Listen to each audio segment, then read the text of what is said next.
Okay.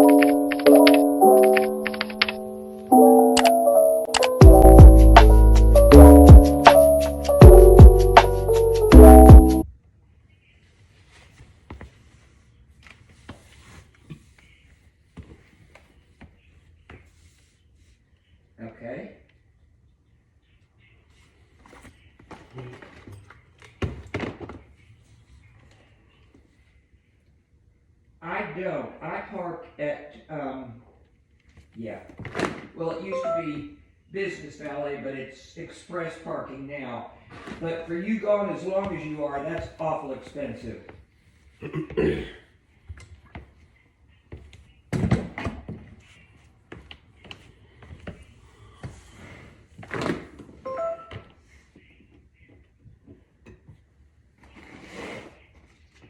Yes.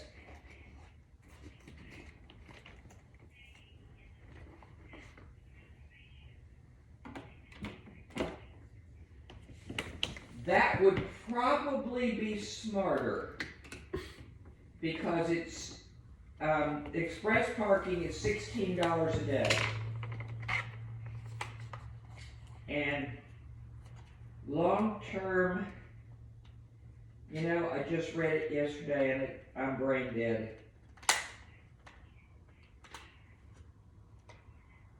It is.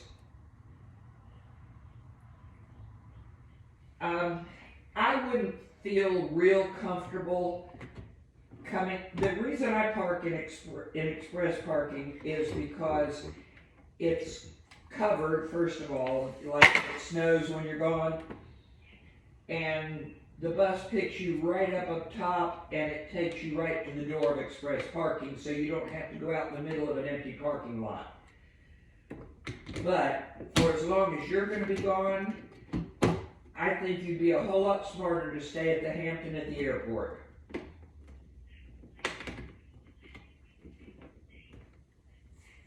I stayed at the Hampton. The Hampton is the closest one.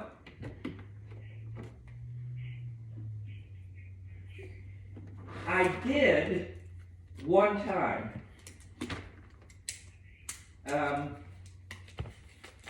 I think you would be smarter. I'm just thinking here, trying to get this straight. I think you would be smarter to take the Hickory Hop down, and then the Hampton has a shuttle. Have them pick you up at the airport, stay at the Hampton that night, and take the shuttle back to the airport and pick the Hickory Hop up the next day. I think that would be the smartest way to do it. And the Hampton is reasonable. It's like $125, something like that.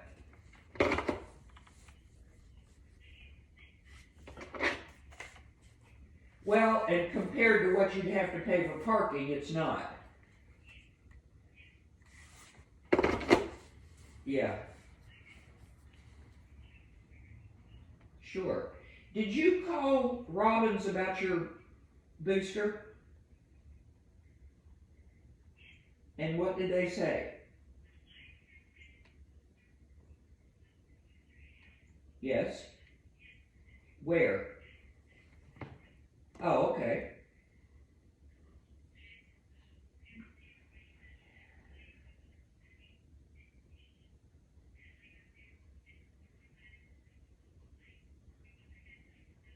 Uh-huh. So you just called and got it, right? Like we did before. Do you have the number?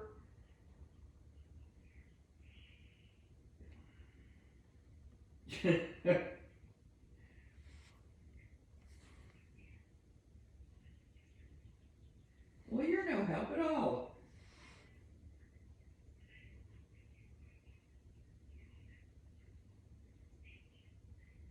No, I don't, but I could probably look it up on the internet.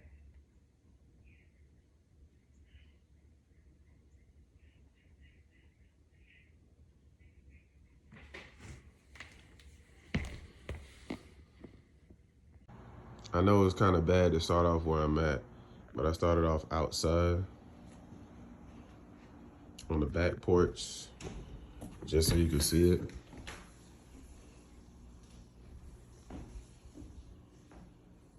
This is the top deck. Secondary room. All the rooms are really, really nice with like fans like that. TVs are mounted. Surround sound. Wi-Fi password. Really good mounts. This is like the prepared room, so if you want to prepare something, you do it all here.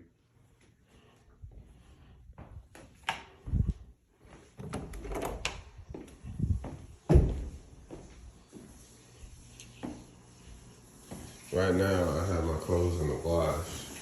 Doing a wash real quick. They gave us like little stuff to use and also the dryer, so get my clothes wet, clean. This is the front door of it all. So you come out, and we're essentially on a hill somewhere, and this is what you see. And then the light right there comes on, and they have an Arlo camera placed right there. And I'm gonna give you a better film in the morning too. I just wanted you to see a little bit of what we got going on. Arlo doorbell. Then you go upstairs. This is the cooler part. So you got 1, 2. That's how you get up. 3 and 4. So 4 kids with their friends, all in one room. No TVs up or anything, but they'll be okay. And they share this bathroom. Then you got this bed over here. With that perfectly mounted TV, it's pretty good. Bathroom. Bathroom shower.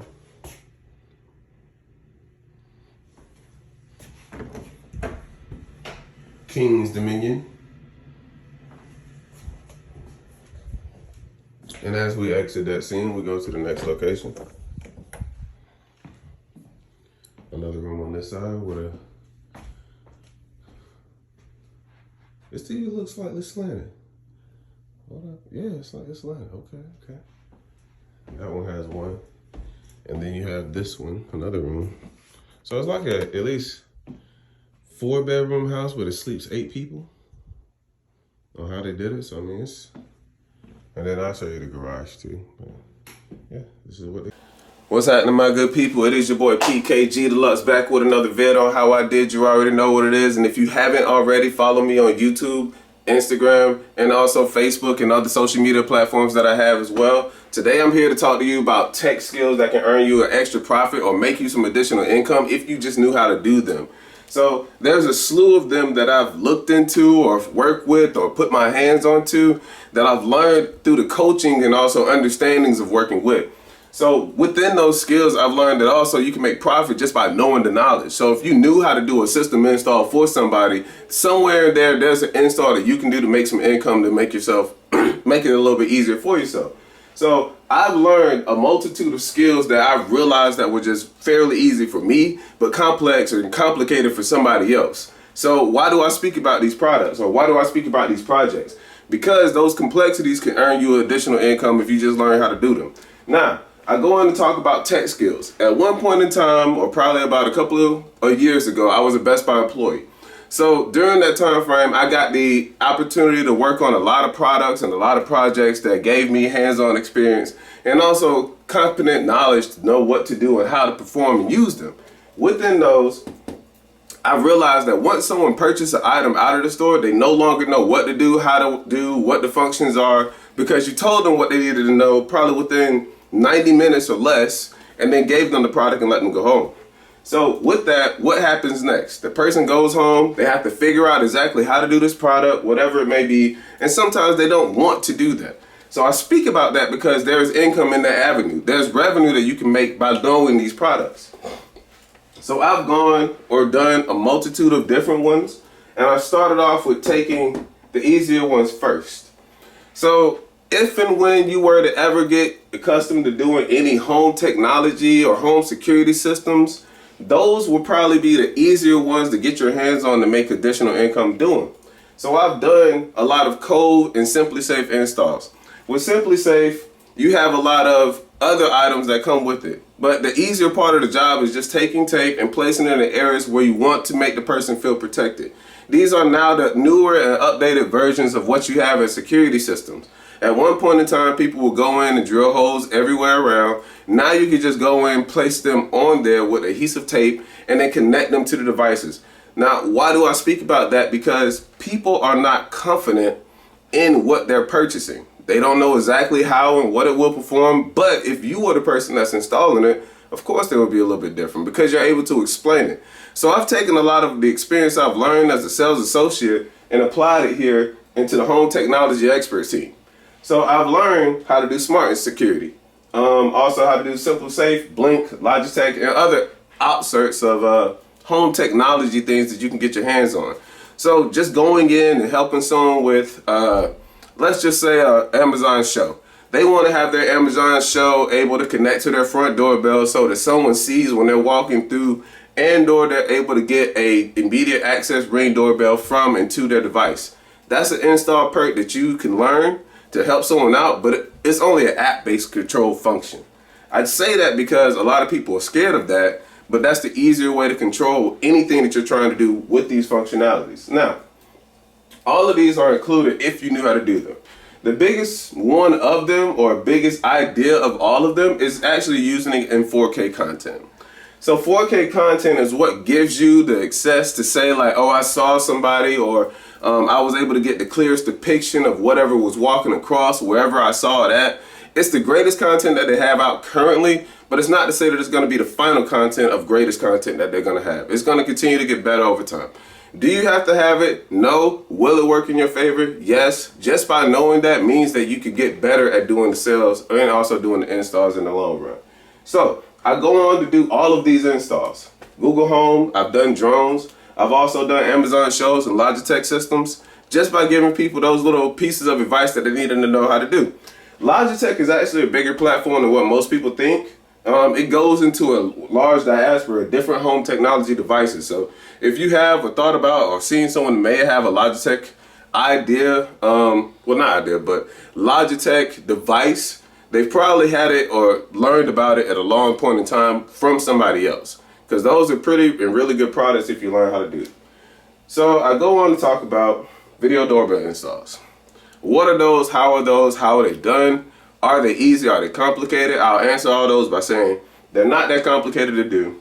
They're very simple to install. And once you understand how you're doing this, it's actually just taking what you used to have as a doorbell and switching off to a newer or the newer product so that it performs.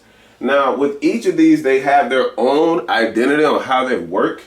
And you have some that are better than others when it comes to installing them. So I've worked with Ring, Nest, and Arlo's. Of course, those are the more preferred brands because people see them, people use them, people have great value in them or great resource with them as well. Now, when it comes to doing the install portion of them, that's where you can say that they are either better or worse than other products. Now, I say that because the Ring itself has its own specialized battery, but they have 3 different versions of the same Ring doorbell if you want to use it. So its battery, you have to charge. You bring it back outside, you put it back inside for the install for the device. That gives it the power so that it can continue to stay on usage long term. So when you're using something like this, your install is going to be a little bit easier than when you're doing something like a Nest or August or Swan. Those other video doorbells require strict power from whatever Ring, the actual Ring device that you had in the excerpt there. It requires that power to be able to power on. So if it's not strong enough, there'll be certain points in time where you have to strip the wire just to make sure that you're wrapping it around enough to make sure it's powered on. Eventually, or long term, it should work. All of these should work, but it's all about gaining the confidence, giving it a shot, going out there, trying it, and learning how to do this thing. I didn't know how to do it the first time when I went around, but I did learn how to do it later on. I was more of the side of person that will sell you this product and say, hey, this is how it works. But then there will be a person that comes out there and do the install for you, and that wasn't me. So once I learned how to switch those skills to make more profit, that's when I started doing these jobs a lot more. So I go on to doing a lot more complicated or more complex jobs that you really require a lot of thought on because you don't want to mess up anyone's existing systems that they may have. The other two are a little bit easier to fix in between because it's more on the app and also the internet and you using your own thought process to figure it out. But this one, when we start going into the thermostats, these are the ones that you have to be a little bit more cautious of because of how they may turn out. So when you're installing and reinstalling or reconfiguring or placing back into a new thermostat that is going to be placed into the area, mostly this person wants to be able to just say, hey, I don't want to go all the way to the 3rd floor from the 1st floor and turn on my AC because it's hot up there. No, they're trying to do it through an app. So the app is what gives them the control to do it through simultaneously all 3 floors if they wanted to do it. And if you were to mess one of those devices up, switching out, uninstalling and installing a new one, you could possibly set it so that it does not configure correctly with the house and its pre-existing system, and also not be able to work with the prior existing system that you had there. So it is a problem, but you want to make sure you're going through this part of knowledge at least as thoroughly as you can, because there is a big mess up that can happen there. So just understanding, seeing, and knowing doesn't mean that this is fearful, but there's a lot of profit to be made out of these. These usually are probably around $100 to $200 jobs because of how complex they can be and how hard they are. So I teach people about these because of, hey, the eases and usability, but also the profits that can be made from it as well. Now, I would only recommend if you haven't seen someone do this before, trying it possibly at your own home first, or someone that is a little bit more confident than you practicing before actually getting into the install, because once you start, there isn't really a turnaround to go back and say, oh, I messed that up, let me fix it. No, it's an overall problem that's going to have to be fixed and probably have to get some HVAC people in here to fix later on. So I say all that to say, be careful with this. It's a good way to earn money, but definitely you want to make sure you know exactly what you're doing before you go into any other. Now, I go into the smart hub, smart devices. These are what we talk about, your Amazon Fire Sticks, your Apple TVs, your Roku Fire Sticks. People need help with setting up this stuff. They don't know how to do it. They legitimately don't know how to place their things on internet, make sure that it runs and functions, and be able to connect to whatever system that they're trying to. It could be either be Netflix, Hulu, YouTube, whatever it may be, whatever they're trying to watch. They just don't understand how to formulate the idea to put all this together.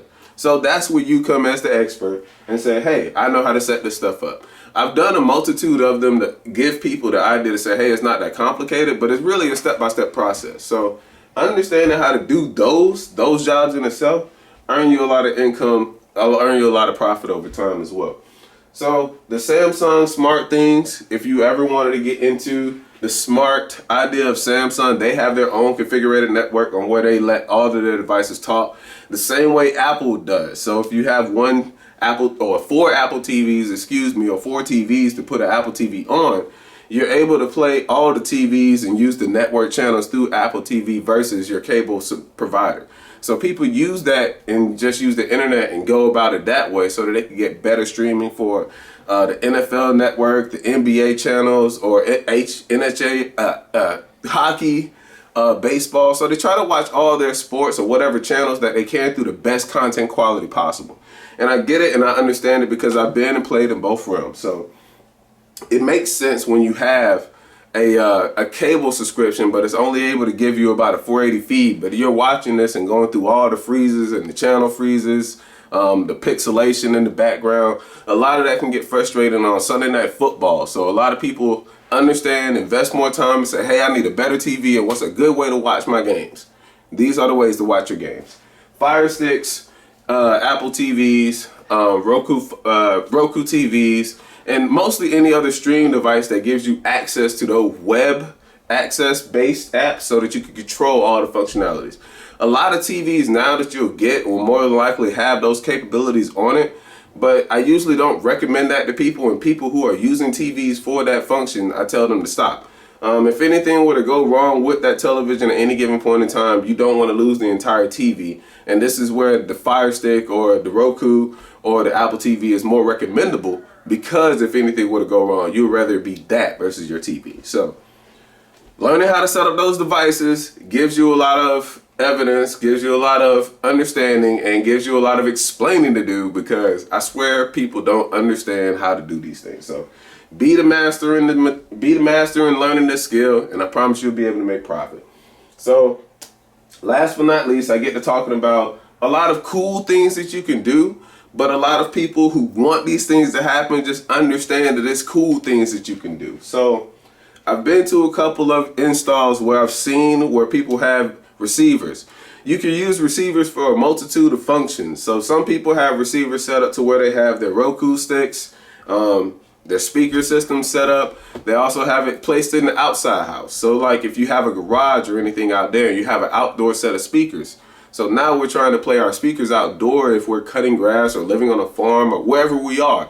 We're giving a lot of a lot of differences on what we can do with our home theater receivers.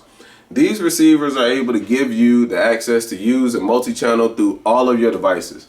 So learning and having, say for instance, a Denon or Sony, or there are probably a couple of others that's in there as well, but having those systems allow you to turn on your TV, turn on your soundbar, turn on also your Roku Fire Stick, so that you're able to watch it all at one time. And even if you didn't want to do that with a remote, now you're able to speak it through one of your smart devices, Amazon, Alexa, Google Home, any of those devices, you can speak it. And this is where you go into saying, okay, now my TV is going to turn on because I said, hey, Alexa, turn on my TV. Or my lights are going to go down because I said, hey, Google, turn down my lights. So there are automation and things that you can learn how to do because people love these as cool products or cool projects to do. The reason why I speak about that is because these are also profit gainers that you can use day in and day out. I've done people's houses where I've set it up to where they can see their Netflix as soon as it pops up on their TV and the lights go down. And I've also done it to where people are able to access everything through the button of a remote. So you don't have to pick up the master control of your Samsung device or your Sony remote or any other remote that you have. You're able to just access that remote that you're using, your eHarmony remote, which is what this is called, and use that to connect all of your devices in your house. All of your devices in your house through complete automation, which is the coolest thing ever. So just think about it. You walk in, you have a remote in your hand, all of your stuff is already connected through your voice, but if you press to your remote and turn on your TV, your lights dim down, everything goes to a cool aesthetic color. You're able to get a different vibe going into your home, and before you even make it to where you're trying to go, the lights may even turn on in the kitchen so that you're cooking in a dim light. So these automations are set up to make it so that you love your comfortability at home. And why do I speak about these things? Is because there's a lot of profit to be made out of it just by knowing how to do them. So all these things today, and I don't want you to be afraid when I say it, are just control app based things. If you are able to use or able to do, you're able to download most, if not all, of these through an app. You use the app, you control every bit of it, day in and day out, and it's set it up that way. But most people who end up doing these skills get fearful because they don't know exactly how this may turn out or how this may function, but they depend on you to be the expert on doing that. So one more that I didn't speak about, which is Smart Garage. I try to bring that into relevance because the Smart Garage is just like any other garage, except the difference is now exactly what I just said. You want to make it so that it's app-based. So this person comes into their home, they click the app, and that opens up the garage essentially. Now I've only seen and done one, but all of the ones I believe are probably same in similar fashion, where all of these are the same in similar fashion, where it requires an app so that you use. If you were to do any of these projects, learn how to do any of these installs, my recommendation is just practicing with a little bit of your own, learning how these work, and gaining that understanding. Because, like I said, I was at one point in time a Best Buy employee. All I did was sell you these same products. These exact same things, I would just sell to you. I will tell you how they work. I will tell you what they do. I will tell you how the content would be. I'll give you every answer under the book. And if you ever ask me, was I coming out to do the install, I will have to tell you no. And that was where I had to learn how to make additional profit, learning my tech skills. So now I'm on the other end of that coin. And if someone were to ask me that same question, yes, I'm going out there to do the install. So I'm wanting you guys to learn these things, learn these skills, and understand it. It's going to take a lot of due diligence, but I promise you in the long run, this will be profitable, a whole lot more profitable than what you may think. I've learned, if not the bulk, all of these in probably less than 6 months. And a lot of it was not hands-on before those 6 months began. So I had to buy and learn how to use, if not do, all these things independently. That was just due diligence. And I'm going to need a lot of you guys to understand it takes due diligence to learn how to make extra income. So here are the tech skills, smart home automation, something really cool you can get into, learn how to make profit out of. I promise you in the long run, this will pay out. They have a lot of opportunity that is in this arena. So be on the lookout. I'm going to drop more content on it. I'm going to give you guys a lookout, all right? PKG Deluxe is here. PKG Deluxe is out, baby.